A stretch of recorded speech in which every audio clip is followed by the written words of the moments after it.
Selon la médecine chinoise, le corps diffuse des énergies positives et négatives, c'est ce qu'on appelle le yin et le yang.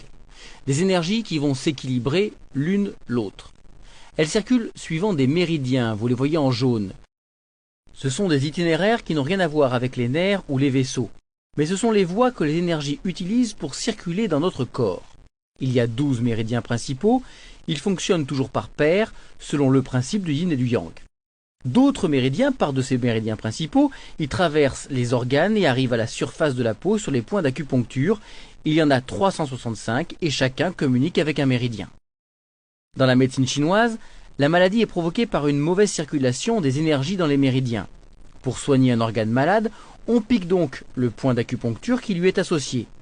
Le but est de fournir ou d'extraire de l'énergie. Par exemple, pour traiter un torticolis, il faut appuyer sur un point au niveau du genou. L'objectif est d'atteindre le méridien de la vésicule biliaire. Il part de l'extrémité externe de l'œil et il circule à travers l'organisme en véhiculant de l'énergie yang.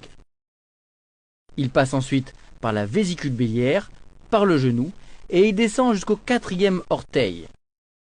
En piquant le point du genou, on peut donc fournir ou extraire de l'énergie yang et corriger le torticolis.